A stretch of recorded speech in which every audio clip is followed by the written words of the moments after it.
반갑습니다. 1월 11일 화요일 큐티 스케치 시간입니다. 오늘 본문은 누가복음 3장 1절로 6절까지의 말씀입니다. 오늘 본문은 이렇게 시작합니다. 디베르 황제가 통치한 지 15해 곧 본디오 빌라도가 유대의 총독으로 헤롯이 갈릴리의 분봉왕으로 그 동생 빌립이 이두레와 드라고닛 지방의 분봉왕으로 루사니아가 아빌레네의 분봉왕으로 안나스와 가야바가 대제사장으로 있을 때에 하나님의 말씀이 빈 들에서 사가랴의 아들 요한에게 임한지라. 오늘 본문은 세례 요한이 이제 사역을 시작할 당시 그때 상황을 설명하고 있습니다. 그 상황이 어땠습니까? 정치적으로는 복잡합니다. 로마 황제죠. 로마 황제 디베료가 통치한 지 15해 그때 세례 요한에게 하나님의 말씀이 임하고 세례 요한이 사역을 시작한 것입니다. 이들의 이름을 열거하는 것, 이제 분봉왕들이 4명이 있고 또 안나스, 가야바 대제사장, 또 빌라도 총독이 있을 때 정치적으로도 굉장히 겹겹이 여러 사람이 통치자가 많은 것은 굉장히 괴롭습니다. 그죠? 압제하는 사람이 많은 거죠. 로마의 황제가 자기가 명하는 어떤 그 명령이 있을 것이고 그것을 받아서 분봉왕들이 또 총독이 그 지역을 다스리면서 또 자기가 원하는 것들을 또 하기도 하고 그러면서 굉장히 정치적으로 복잡하면서도 정치적인 압박을 많이 받는 로마의 식민지로 있는 이 유대 백성들에게는 참 고통스러운 시간이었다는 것을 알려주고 있습니다. 그리고 종교적으로는 대제사장이 지금 안나스와 가야바라고 하는데 요한복음을 보면 가야바의 장인이 안나스입니다. 안나스. 그래서 보면 이 안나스가 대제사장은 한 명밖에 없는데 그 해에 대제사장이 한 명밖에 없는데 지금 2명으로 거론되고 있는 것은 사실 2명이라는 뜻이 아니라 가야바가 대제사장인데 그 직전 대제사장이 안나스였습니다. 그의 가야바의 장인어른. 그러니까 실세는 누구냐? 지금 안나스 장인이 실세라는 것을 알려주고 있습니다. 대제사장인데 또 그냥 세습과 같은 그런 사위가 또 대제사장이 되는. 그래서 실세는 안나스가 지금 실세로 있는. 종교적으로도 굉장히 문제가 있다는 것을 우리에게 알려줍니다.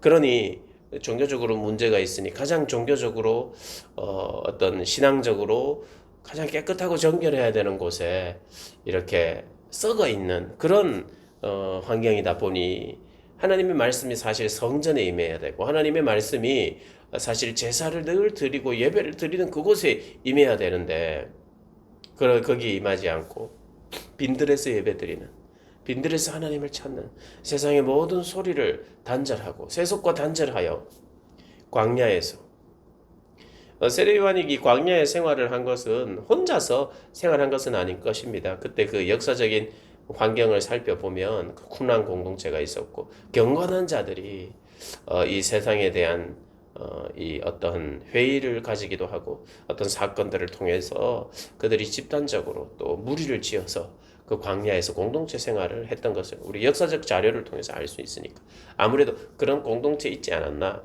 우리가 추측할 수 있는 것이죠. 아마 그렇게 추측하는 것이 가장 합당할 것입니다. 그러나 어쨌든 성경은 자세하게 설명하고 있지 않기 때문에 어쨌든 우리가 중점적으로 세례 요한을 소개했던 그가 빈들에 있었다. 심령이 강하여졌다. 빈들에서. 그것은 하나님의 말씀으로 말미암아 그 광야에서 유대인들에게 광야는 어떤 곳입니까? 허허벌판이고 참 암울한 곳이기도 합니다. 그러나 그들에게는 추억이 있어요. 어떤 추억입니까? 출애굽하고 나서 광야를 40년 돌았어요. 그 광야는 어떤 광야입니까? 메마른 땅이었고 아무것도 보이지 않고 의지할 곳이 없었는데 오직 의지할 분은 하나님이세요. 하늘에서 만나를 내려주면서 생명의 근원이 하나님께 있다라고 말씀하셨던 곳 어디입니까? 광야지요. 광야. 하나님과의 만남이 깊은 만남이 있었던 곳. 그래서 날마다 하늘을 보며 뭐 볼 것도 없습니다. 광야는 마음이 빼앗길 만한 곳이 없어요. 그곳에서 하나님께만 집중하는. 그래서 오늘 우리도 그런 시간들을 만들어야 돼요. 빈들 기도회 같은 거. 빈들. 우리도 할 수 있으면 그런 기도회 이름을 빈들 기도회 해서 했으면 좋겠어. 각자의 삶의 자리에서, 그러나 조용한 곳에서 세상의 모든 소리들을 차단하고 끊고, 하나님, 제가 하나님만 바라봅니다. 하나님의 말씀으로만 저는 사는 존재입니다. 라는 그런 고백의 시간, 그런 시간들이 많이 쌓여야 돼요. 그 자체가 내가 언젠가는 쌓여서 한 방 크게 터뜨리리라, 이게 목적이 아니어야 되죠. 내가 정결하게 되고 거룩하게 되고 경건한 그런 삶을 통해서 그리스도의 신부로, 흠도 점도 없는 사람으로, 내가 계속해서 하나님의 성품을 닮아가는 사람으로, 그게 우리의 삶의 목표인 거예요. 그렇게 살다 보면 하나님이 때가 되면 하나님이 말씀하시기도 하고, 하나님이 쓰시기도 하고, 30년 동안 준비해서 3년을 쓰시기도 하고 그런 거죠. 근데 그 쓰임 받는 것도 복된 일이지만, 내가 하루하루 살아가면서 하나님의 음성을, 세미한 음성을 들어가며 하나님의 백성으로, 하나님의 자녀로 나는 하나님의 말씀을 먹으면서 사는 그 삶 그 자체가 복된 거죠. 내가 이렇게 잘 준비해가지고 내가 한번 세상에 내 이름을 한번 날리리라, 기독교 교회에 내 이름을 한번 날리리라, 나도 저 사람들처럼 크고 위대한 간증이 한번 있어 보리라. 물론 그런 하나님을 통해 하나님의 일을 하고 싶은 그런 열망과 그런 열정은 좋아요. 그래, 하나님의 일을 하는 것이, 내가 하나님께 쓰임 받는 것이 나의 목표가 되어야 되지. 나도 저런 사람들처럼 저런 능력이 있었으면 좋겠다라든지, 저런 이름을 내가 가지고 싶었다라든지, 그런 것이 동기가 되어서는 안 된다 이 말이에요. 우리 주님께서 나는 주님께 쓰임 받고 싶다라고 하는 것이 정말 주님의 영광, 주님이 마치 세례 요한의 그 고백을 빌리자면, 나는 쇠해져야 하고 그분이 흥해져야 한다. 나는 잊혀지는 존재가 됐으면 좋겠다는 거예요. 그리스도만 드러났으면 좋겠다. 내 이름을 위해서 살지 않는다는 거예요. 그는 하루하루 주님의 말씀, 주님의 음성에 귀 기울이고, 내가 얼마나 회개가 필요한 사람인지 깨달아서 회개하고, 나뿐만 아니라 다른 이들에게도 회개의 복음을, 회개하며 씻고 돌아와야 된다는, 그래서 세례를 베푼다는 그 의미가 그런 것이에요. 저는 회개합니다. 그래서 세례 요한은 많은 회개를 한 사람일 거예요.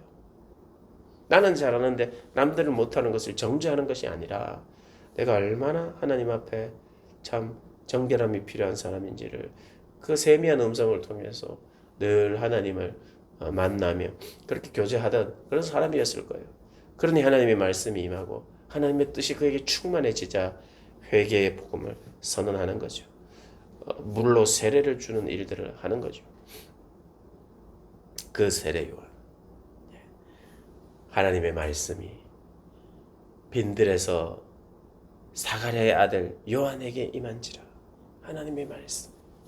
정치적으로 아무리 이렇게 주권자가 있고, 내가 주권자다, 내가 이 온 세계를 다스리는 황제다, 나는 이 지방에서는 내가 왕이다, 내 말이야, 황제의 말이야, 분봉왕의 말이야, 대제사장의 말이야, 이렇게 저렇게 좌지우지 되는 것 같아도, 하나님의 말씀이 누구에게 임하느냐? 세례 요한에게 임합니다. 그리고 하나님의 말씀은 그 말씀대로 되는 것이고, 이 모든 주권자들을 뛰어넘는 하나님의 주권으로 우리 주변에 일들이 일어나는 겁니다. 하나님이 주인이세요. 그 말씀을 듣는 자가 되고, 그 말씀대로 되기를 원하는 자 되어야 하죠. 우리 모두가 하나님의 말씀을 듣는 자, 그리고 그 말씀대로 되기를 갈망하는 자 되기를 소망하며 주님의 이름으로 축복합니다.